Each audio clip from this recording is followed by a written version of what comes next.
considérablement impacté sur les activités socio-économiques dans presque tous les domaines d'activité.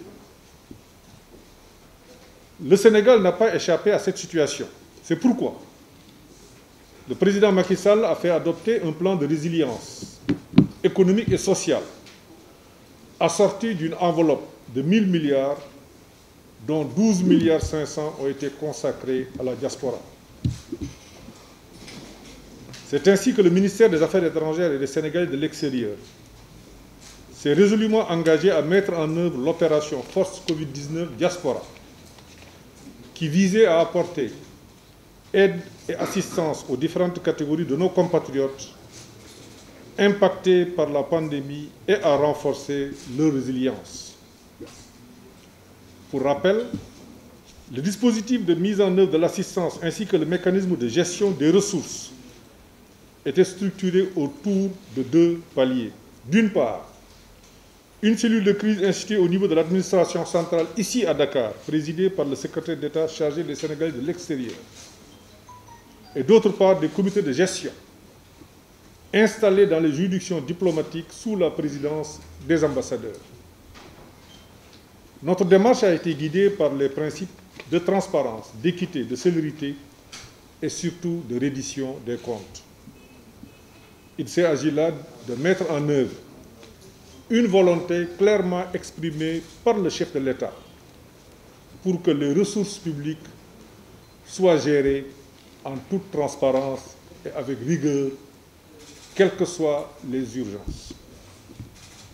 Par ailleurs, il vous souviendra que dans le cadre de l'opérationnalisation de l'assistance dédiée à nos compatriotes, une plateforme et un centre d'appel ont été mis en place pour faciliter les inscriptions des demandeurs, répondre à l'objectif de transparence et surtout assurer une bonne communication.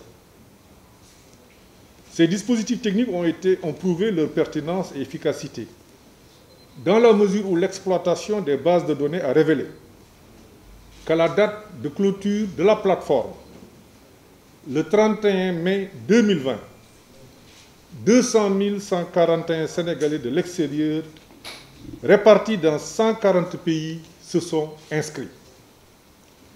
Pour ce qui concerne le centre d'appel, Call Center,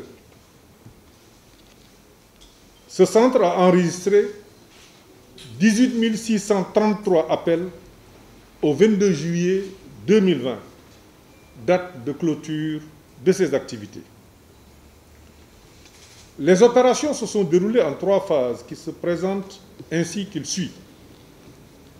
La première phase, du 7 au 29 avril, dite d'urgence, pour laquelle un montant de 726 millions ont été transférés aux ambassades et consulats pour la prise en charge des cibles prioritaires constituées de compatriotes bloqués, de malades, de familles de personnes décédées de la Covid-19, ainsi que d'étudiants non allocataires en situation de précarité. Au titre de cette phase, 1358 compatriotes ont été assistés. S'agissant de la deuxième phase, du 30 avril au 29 juin, la somme de 5 253 744 000 a été versée aux 50 comités de gestion dans les juridictions diplomatiques. Elle concerne, en plus des cibles prioritaires, tous les autres compatriotes impactés par la pandémie qui n'ont pas bénéficié d'aide ou d'allocation de leur pays d'accueil dans le cadre des soutiens apportés dans un contexte délicat. Ainsi, en se fondant sur l'évaluation issue de la première phase, un recentrage des aides a été opéré sur l'Afrique. Lancée à partir du 1er juillet, la troisième phase a mobilisé 5 307 766 750 francs pour prendre en charge 72 554 compatriotes.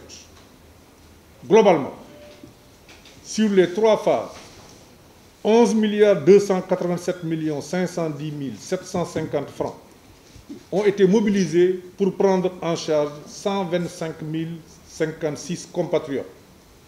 Sur les 100 toutefois, la réalisation des opérations d'assistance de rapatriement a davantage mis en lumière la nécessité d'une meilleure connaissance de la composition socio-professionnelle de notre diaspora. C'est sans doute la raison pour laquelle le chef de l'État, son Excellence M. Macky Sall, a donné des directives lors du Conseil des ministres du 19 août en vue du recensement des Sénégalais de l'extérieur pour améliorer les décisions relatives à leur prise en charge. À cet égard, je voudrais annoncer le lancement officiel ce vendredi, du 18 septembre 2020, de l'opération de recensement des Sénégalais de l'extérieur. Le secrétaire d'État reviendra sur cette opération.